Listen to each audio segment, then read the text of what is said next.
I am Ferdinand Marcos, and I am the President of the Republic of the Philippines. I stand today on behalf of 110 million Filipinos. Hi everyone, hello universe, it's me again. Shout out sa inyo mga beswa. Ayan, mayroon tayong very good news for everybody. Maganda ito mga kababayan na. Talaga naman oo. Bakit po nasabi natin sa panahon ni Pangulong Marcos Jr. Marami pong nagbabago nagiging number 1 tayo no sa Southeast Asia na pinakamalakas sa paglago ng ekonomiya no dahil yan sa pamumuno ni Pangulong Marcos Jr. Kaya naman mga kababayan talagang sunod-sunod yung mga foreign investors na nag-i-invest sa atin dahil nakikita nila itong ating bansa na talaga naman umaarangkada sa paglago no ng ekonomiya. Maganda po 'yan kasi pag mga ibang bansa kasi at makita nila maganda yung takbo ng ekonomiya ng isang bansa, panigurado 'yan. Susugod sila at mag-invest dito at maraming tourist na talagang pupunta dito no. Alam po naman natin ang Pilipinas isa sa pinaka dinadayo ng mga turismo, yung mga turista, mga kababayan. So dahil dito mga kababayan, ang ganda ng ngiti ng ating mahal na Pangulo, basahin po natin. And this is very good news for everybody. Shout out sa mga Filipinos OFW. Ayan, Marcos Luis and supporters, hello. Nako, mayroon tayong magandang balita. Talaga naman. Sabi ko nga mga kababayan, pag si PBBM ang naging Pangulo natin hanggang 20 years, sigurado yan, magiging number 1 tayo sa buong mundo. O ito, basahin ko po sa inyo Sako-sakong pera ito guys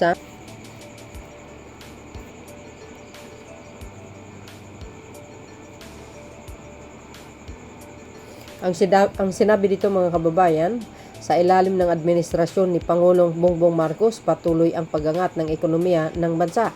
Ayon sa datos mula sa Bangko Sentral ng Pilipinas, tumaas ng 8.8% ang kabuoang resources ng Pilipinas financial sector hanggang sa Nobyember ng nakaraang taon.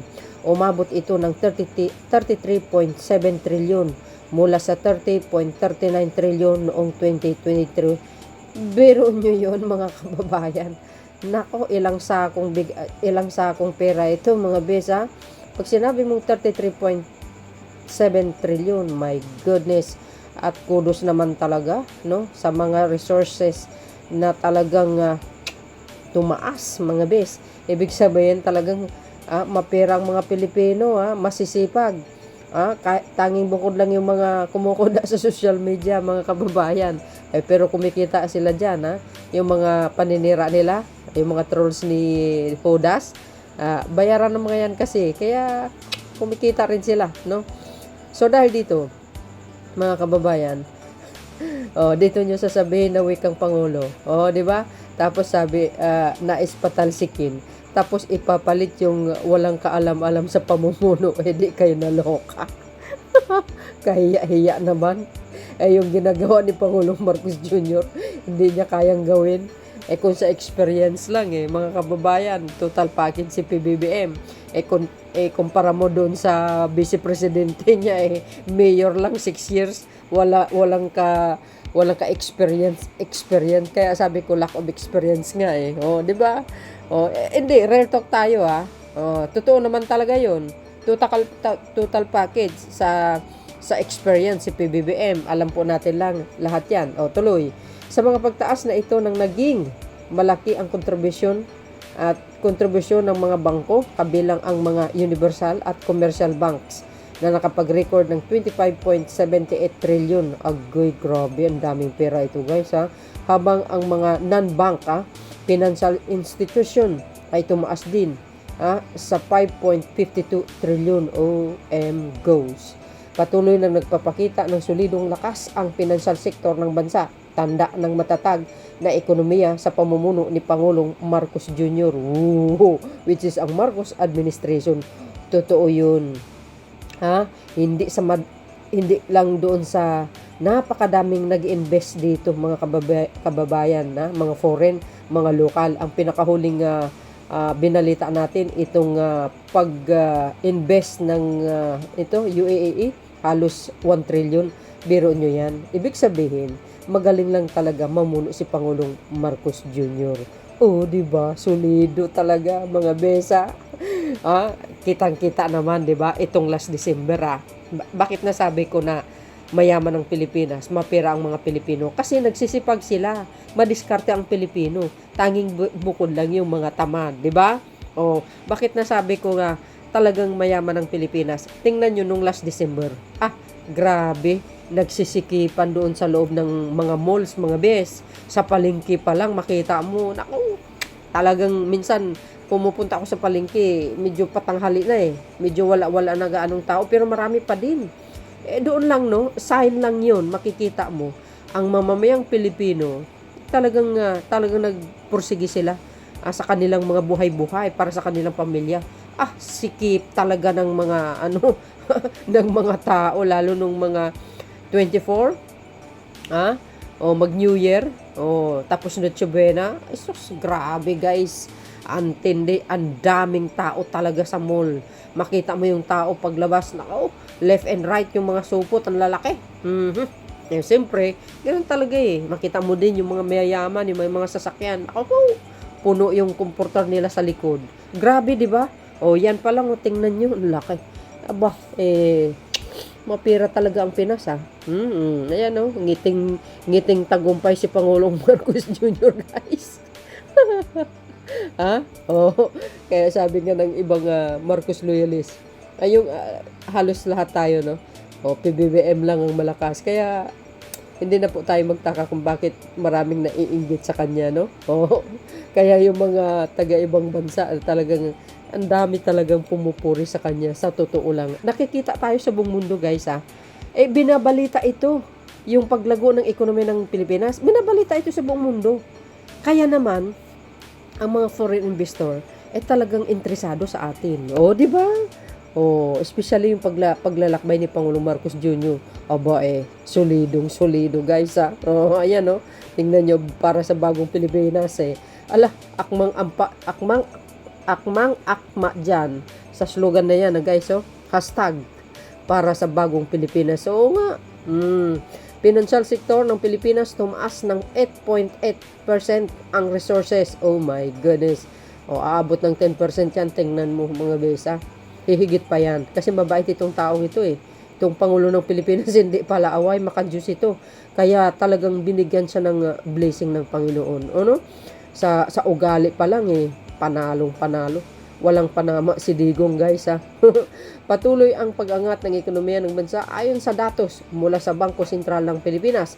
Tumaas ng 8.8% ang kabuuang resources ng Pilipinas Financial Sector hanggang Nobyembre ng nakaraang taon. Umabot ito sa 33.7 trilyon mula sa 30.39 trilyon noong 2023. Oh my gosh. Baka itong 2025 baka mas malaki pa, mga kababayan. Sa financial sector lang natin, sa mga bangko, ibig sabihin talaga mapira ang Pilipino. Nagde-deposit sila, nakadami-dami. Tapos yung iba, yung mga malalaking kumpanya pa, nagbabayad ng malalaking tax. See? Ngayon, makikita nyo, di hamak naman talaga na ang pinakamagaling na administrasyon sa kasaysayan ng Pilipinas ay walang iba kundi ang kay Pangulong Marcos Jr. Hindi, guys, real talk tayo. Makita nyo sa war on drugs niya, mga kababayan. Tingnan nyo ang nangyari, gabultong mga droga ang nakukumpiska. Lahat yan sinisira nila. Talaga. Tapos sa kanyang pamumuno, low crime pa. Matindi talaga si PBBM kung mamuno, very organized talaga. Di ba, mga kababayan? Pagdating naman sa mga manufacturing, magkano, mga kababayan? Nangunguna tayo sa buong Southeast Asia. Ang tindi nga, guys. Yung inflation bumaba. Ha? Ito, let me correct, ha? Sa mga dilis. Hindi lahat po ng bilihin mataas. Ha? Oh, napakaswerte pa nga natin dito, mga kababayan eh. Ay, kung kumpara mo yung mga bilihin sa ibang bansa, naku, ginto. Tayo afford na afford natin. Ha? Oh, basta magsipag lang, diskarte lang sa buhay yan, mga bes. Ha? Oh, ang dami, maraming nangyayaring maganda. Si Pangulong Marcos Jr., kumbaga ang mga dumi ng mga nakaraan, ngayon nililinisan niya, kaya kawawa siya sa kanya lahat ng sisi. Mga kababayan, hindi totoo yun, pero ngiting tagumpay pa rin si Pangulong Marcos Jr. Mga bes, tingnan nyo alam nyo, ang totoong matapang, itong mga matatalino, bakit? Tingnan nyo yung nangyari sa Pugo. Binanya all lahat-lahat na loka ko. Madiskarte ito si Pangulong Marcos Jr., mga kababayan. Alam niya medyo tumaas ng bahagya talaga yung mga bigas, no? Yan, kagagawa ng mga hoarders yan, yung mga smuggling. Yan, kagagawa nila lahat yan. Dekada na yan. Kaya mga kababayan, tulad niyan, nakikita ng Pangulo medyo may pag-angat sa mga presyo, no? Lagi kong sinasabi, wala na po tayo sa 1970s, 80s. Nasa makabagong panahon tayo. Ang tanging gawin lang natin is diskarte lang po sa buhay. Ganun pa man, mga kababayan, gumawa pa din ng paraan ng Pangulo. Tulad na lang yan, yung kadiwa. Sa lahat ng may kadiwa, sa malapit sa inyo, pumunta na kayo doon, murang bigas. Very affordable pa. Kaya, itong si Pangulong Marcos Jr., mga kababayan, tingnan nyo Luzon, Visayas, ang Mindanao, marami pong mayor, nasuspindi, mga kababayan. Sa totoo lang, dahil sa mga anomalyang nangyayari na pinagagawa nila. Tulad ng mayor ng Cebu, si Rama, natuluyan, mga bes. Sabi, di ba? Una-una, mga kababayan, bukod pa dito sa mga magagandang nangyayari, no? Yung kita ng yung kita ng BOC, ang laki, guys, Grabe din. Magaling ang pinuno ng BOC ngayon. Yung mga sekretary niya talagang nagtatrabaho, mga kababayan, Sa totoo lang. Real talk po tayo. Kaya si PBBM, ngiting tagumpay yan. Pati yung mga magsasaka, masayang masaya sila. Bakit? Mismo gobyerno na ang bumili sa mga dry palay nila, guys, 22 to 30. Ang per kilo ng dry palay. Correct me if I'm wrong. Hindi katulad nung panahon ni Digong. 11 pesos lang. 9 to 11, 12. Kaya nag-aaray ang mga magsasaka that time. Ngayon, bukod pa sa suporta ni Pangulong Marcos Jr., matindi, total package nga binili pa sa mas mataas na halaga ang dry palay. Ang gobyerno na ang bumili, di ba? Through NFA. Binibili nila sa magsasaka na. Tapos yung mga palay na yan, mga bigas, tinatambak dito sa NFA. Tapos, ayan, yun yung mga binibinta, mga kababayan, dito sa kadiwa, di ba? Tapos yung iba, pinamimigay yata ng Pangulo di ba yung mga nakumpiskang bigas pala? Biro nyo yun. Ang galing ng Pangulo, sa totoo lang. Tulad na ng yung problema ng sibuyas. Kailangan ng storage room. Ano nangyari, mga kababayan? Anong ginawa ni Pangulong Marcos Jr.? 6 na storage room ang pinagawa. You see? Sabi ko sa inyo Tapos ito pang sektor ng asin. Ano nangyari? Binilhan ng masin para doon na para doon nagigilingin. Hindi na tayo magbibili sa mga imported na mga asin.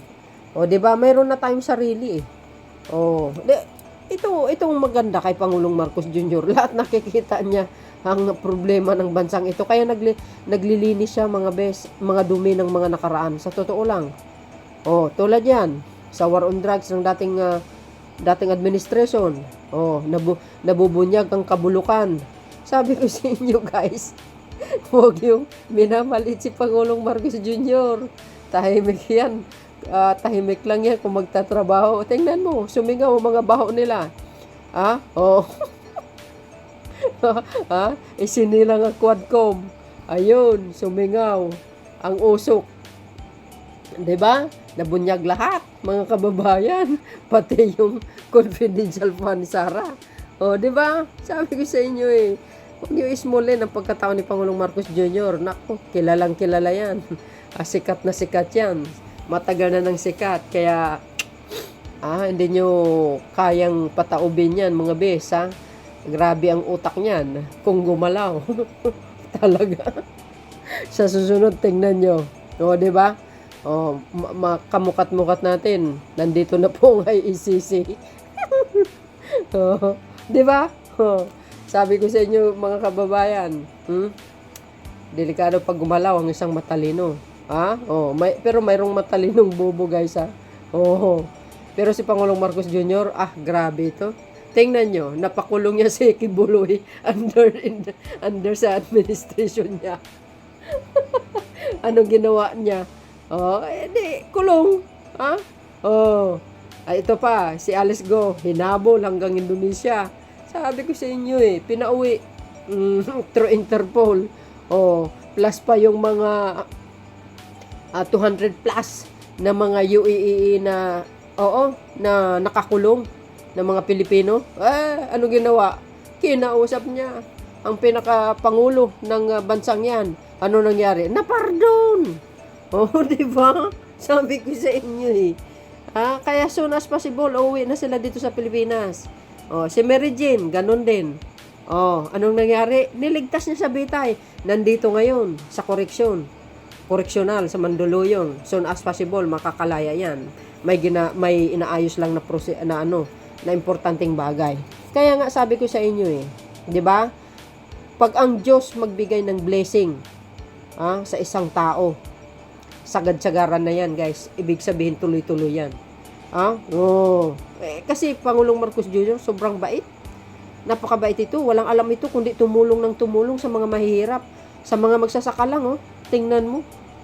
Tudo, grabe. Super duper ang kanyang pagtulong. Very hands-on. Ang dami niyang magagandang programa sa totoo lang. Katulad yan. Tingnan nyo ang walang gutom kitchen, guys, sa Pasay. Sa Amerika ang mayroon lang yan. Tsaka sa Canada. Ngayon, ang ginawa niya, dinala dito. Kaya yan. Yung mga homeless, hayahay na, mga bes. Pumupunta doon kumakain ng libre. Saan kayo makakita ng ganyan? Kaninong nag-isip niyan? Si Pangulong Marcos Jr. Ginawa ba ng mga dating Pangulo na nagdaan? Hindi. Wala silang ginawa. Yung mga street children, mga homeless, naglalakad, dyan, lalo na dyan sa may Pasay, sus, Maria Joseph, nandoon kumakain araw-araw. Mayroon tayong video dyan, di ba? Isa sa pinakamagandang programa. Walang gutom kitchen. Tingnan nyo nga. Nakipagsanib pwersa ang mga private sector, tumulong. Kahit sino ka, pwede ka tumulong, mag-donate ka doon.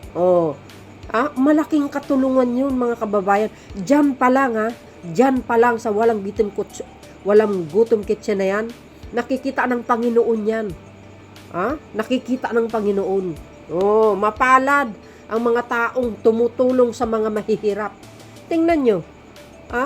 Yan ang totoong pinuno ng bansa. Wala kang masabi, speechless ka sa mga magagandang nangyari. Alam nyo, mga kababayan, kung isa-isay natin, napakahaba ito. Mga kababayan, umpisahan ko, abutin tayo ng siyam-siyam sa mga magagandang nangyayari na ginawa ni Pangulong Marcos Jr. Sa totoo lang. Matindi ito. Natatandaan nyo yung 2 warehouse na nakumpiska noon, 2022 ba yun? Papasok ang 2023. Ilang warehouse na bigas na tinanggal lahat yun. Alam mo yung ginawa sa bigas? Pinamimigay. Sabi ko sa inyo walang kawala talaga sa mga smuggler. Kaya ngayon, talagang sinusugpo itong mga smuggling. So, yun lang ang aking pinaka-latest updates video. Yung sinasabi mong na weak leader, the best yan, mga bes. Ito yung week na pinakamatalino talaga. Sa totoo lang mga kababayan. O di ba sa war on drugs niya? Wala panama si Digong. Kahit sa dulo ng kuko, wala. So yun mga besa, ang aking pinaka-latest updates video. See you again on my next upload video guys. Bye. And babus, God bless Philippines. Congratulations Mr. President. You are the best talaga.